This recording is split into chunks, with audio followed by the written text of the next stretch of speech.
I go to our political guest, Rahul. I want to bring you in for somebody, who's seen many elections in Gujarat, who's traversed the state this time around. If there is an X factor which rides above everything else, it is the Prime Minister Modi himself.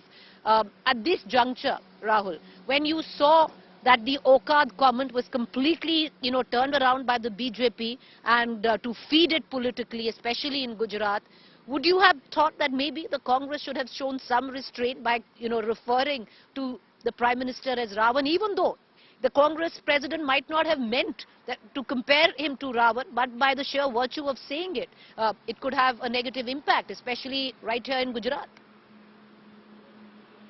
Really, it seemed that the Congress had learned a lesson, and in July this year, there was a meeting at the Congress headquarters. There was a Gujarat task force in which Priyanka Gandhi, P. Chidambaram, Jairam Ramesh, Surjewala and several other Gujarat leaders were there. And one of the key decisions taken was no personal attacks against Prime Minister Narendra Modi, because that's what his Gujarat is a state. And also the fact that in Gujarat the BJP has made a big meal out of such comments, personal comments by Congress leaders, starting from the Motka Saudagar bit in 2007. Now, this time around, although what one can see is that the Prime Minister and the BJP, along with Arvind Kejriwal, it is more suitable for them to have a national level contest in Gujarat, primarily because the BJP has got a long anti-incumbency against it. The last two chief ministers have been virtually nameless, faceless, and they have not done great credit in terms of the kind of governance that Narendra Modi created as Gujarat model and took it across the country. And that is why corruption and a lot of other issues along with price rise. See, if we talk about double engine ki sarkar, the element of price rise works negatively in terms of double engine, that both center and state are ruled by the same party. And in that scenario, the BJP has a lot of ground to cover. Arvind Kejriwal does not have a very strong cadre compared to the Congress party, and he wants to beat it, so he wants a national level debate.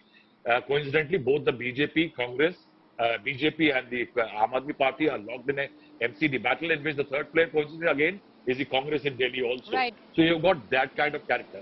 In that, the BJP is trying to make a big issue out of it, although it does not have the same resonance as in the past. But definitely what one can say is that all these comments are being utilized by Narendra Modi to create the template of a victim and the underdog as far as the Gujarat election is concerned. Lavanya Balal, the fact is, whatever the president might have meant or did not mean to say, or maybe it's being construed out of context, maybe it's being politicized, but it's open election season, it's bound to have happened. You just, were given a lesson a week ago with the comment of Mr. Mistry, where the word Okat was concerned. The Prime Minister practically has gone to every rally, challenging the Congress to show his Okat. To do something like this, you could have preempted it, or rather should have preempted it. Good evening, Preeti. I'm appalled and shocked that the entire Hindi first language, people who speak the entire media, which is reporting this entire incident, speaks Hindi majorly. I, as a person who has learned Hindi in school, can understand what Mr. Kharge is saying. He is questioning basically if Mr. Modi has multiple faces like that of Ravan. He is not compared him to Ravan. He said this. This is being misconstrued by the media, which is very shocking for me. Why is there a consistent effort? I understand Amit Malviya and somebody misconstruing a statement of a Dalit president. Miss Balal, I want to come in on that. I just want to weigh in, if you allow me. Let me complete. If you allow me, ma'am. I'll let you complete. I will let you complete. Just if you allow me. Ma'am, if you allow me, you've made a statement which says it's been misconstrued by the media.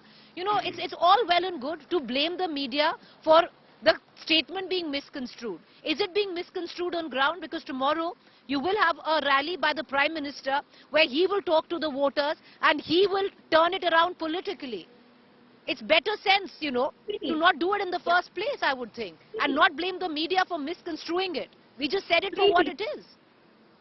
Preeti, in your opening comments, you also said maybe it is being misconstrued. If there was no doubt at all Why would you even make that statement that it might be misconstrued if there was no statement like that? Let me finish my original statement that I was making, Preeti. It is natural for Sambit Patra and Amit Malviya to misconstrue whatever a Dalit president of Congress party will say. Today, there is a consistent attack on Mr. Kharge about it. Nobody is talking about why Mr. Kharge is being humiliated by the BJP so much. Yes, Mr. Kharge said PM talks about his humble beginnings. Why does the BJP have a problem when Mr.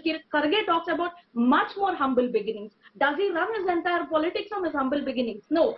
Mr. Sambit Patra makes a statement, oh, he was an untouchable. Maybe it is being practiced. Do you realize how misconstrued that statement is? Did we have this problem when Mr. Sambit Patra called Rahul Gandhi Saddam Hussein? Why is it that every time a Congress leader makes a comparison, Sambit Patra did not, madam, let me correct you. As I bring in GVL Narasimha Rao, Sambit Patra did not call Rahul Gandhi Saddam Hussein. Himanta Biswa Sarma, the Assam Chief Minister, called Rahul Gandhi Saddam Hussein in her rally in Gujarat.